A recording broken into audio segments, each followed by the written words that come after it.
On va faire ensemble un exercice dans lequel on va apprendre à utiliser les équations de droite linéaire.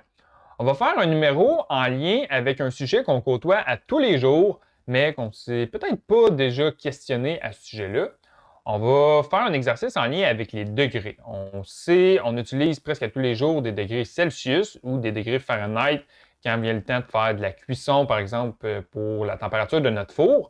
Il existe une relation linéaire entre ces deux degrés-là et on va déterminer ensemble c'est quoi l'équation de la droite linéaire entre ces deux degrés-là.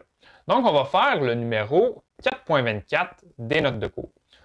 Dans le système métrique, l'eau gèle à 0 degré Celsius et elle bout à 100 degrés Celsius. Cette unité de mesure-là, elle est utilisée à peu près partout dans le monde, sauf aux États-Unis qui utilisent les Fahrenheit. On utilise, nous aussi, les degrés Fahrenheit dans quelques situations, par exemple dans la cuisson ou bien la température de la piscine. Les degrés Fahrenheit, comment ils fonctionnent? Le point de congélation de l'eau est à 32 Fahrenheit et le point d'ébullition est à 212 Fahrenheit. Posez-moi pas la question pourquoi ils ont utilisé 32 Fahrenheit et 212 Fahrenheit, mais c'est comme ça. Nous, on va apprendre à créer une relation entre les deux unités, les Celsius et les Fahrenheit. Donc, on va déterminer l'équation linéaire entre les deux variables. Au lieu de prendre la variable y et la variable x, on va prendre la variable f qui correspond au degré Fahrenheit et on va prendre une variable c qui correspond au degré Celsius.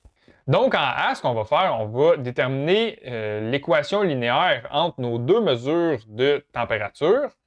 Donc, premièrement, on a deux points qu'on nous donne. Premièrement, on a le point où est-ce que l'eau, elle gèle. Donc, l'eau, elle gèle. Et on va écrire la température à laquelle l'eau, elle gèle en Celsius et en Fahrenheit. Ça va être notre premier point. Donc, l'eau, elle gèle à 0 Celsius. Donc, les coordonnées en C de notre point, c'est 0. Et les coordonnées en F, on dit que le point de congélation de l'eau est de 32 Fahrenheit. Donc, on a un premier point ici. L'eau, elle gèle à 0 Celsius et elle gèle également à 32 Fahrenheit. On a également une autre information. On sait que l'eau, elle bout. Et on va écrire la température du point d'ébullition de l'eau. Donc, l'eau, elle bout à 100 degrés Celsius. Donc, les coordonnées en C de ce point-là est 100.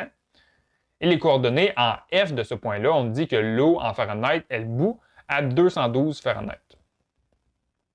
Donc là, on a deux points. On a deux points de notre droite linéaire. Avec ça, premièrement, on est en mesure de trouver la pente, le taux de variation de notre droite linéaire.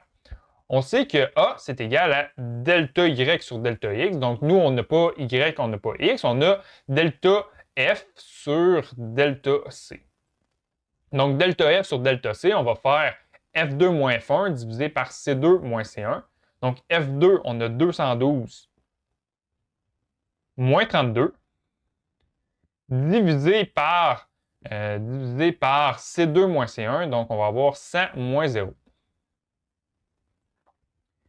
Et ça, quand on fait ce calcul-là, on trouve 9 cinquièmes. On va le garder sous la forme d'une fraction pour éviter de perdre la précision au niveau des calculs. Donc, on a l'équation d'une droite linéaire. L'équation d'une droite linéaire est donnée par y qui est égal à ax plus b. Dans notre situation, on n'a pas y, on n'a pas x, on a f et on a c. Donc, on va avoir f qui est égal à ac plus b. On vient de trouver le a ici, donc on a f qui est égal à 9 cinquièmes fois c plus b. Donc là, l'information qui nous manque ici, on veut trouver la constante b. Et la constante b, on va la trouver en utilisant un de nos deux points. Donc, on va remplacer f et c par un de nos deux points. Ça peut être n'importe lequel. Je vais prendre par exemple le premier, le point de congélation de l'eau. Donc, je vais remplacer f par 32 et c par 0. Donc, on va avoir 32 est égal à 9 cinquièmes fois c qui est égal à 0. Donc, fois 0 qui est égal à b. On a donc 32 est égal à b. Donc là, on a trouvé les deux propriétés de notre droite linéaire. On a trouvé le b et on avait trouvé le a ici. Donc, l'équation de la droite linéaire est donnée par f est égal à ac plus b. Donc, f est égal à 9 cinquièmes fois c plus b En fait, plus B, notre B c'est 32, donc plus 32. Donc ça ici, c'est l'équation de la droite linéaire entre nos deux mesures de température. Ensuite, en B, on nous dit si une famille de Montréal règle le thermostat à 20 degrés Celsius, cela correspond à combien en Fahrenheit? Donc là, on nous dit si on a une température en Celsius de 20 degrés Celsius, ça nous donne combien en Fahrenheit? Donc on va prendre cette équation-là ici et on va remplacer C par 20.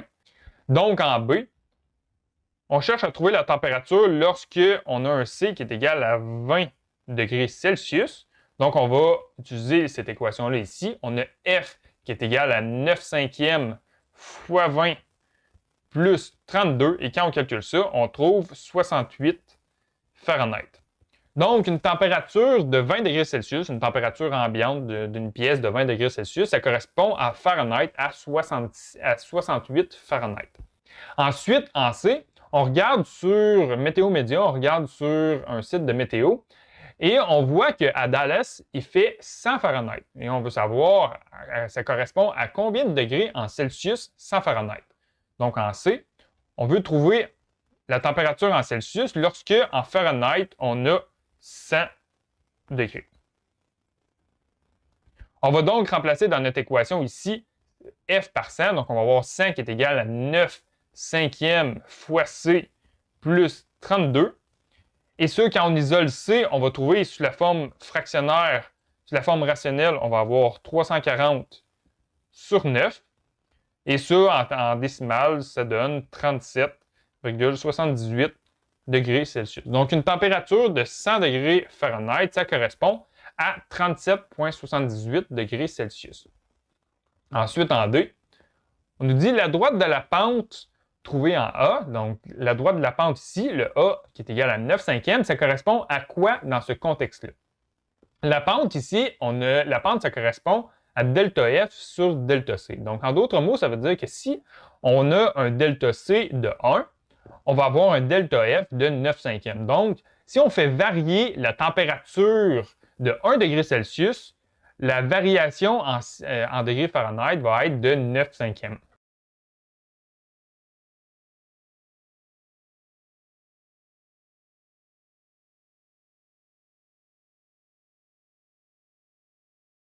Et finalement, en E, nous dit les échelles en Celsius et en Fahrenheit coïncident à quelle température? Donc, sur notre droite linéaire, il y a un point où est-ce que la température en Celsius et la température en Fahrenheit, ce sont les mêmes températures. On cherche quel est ce point-là.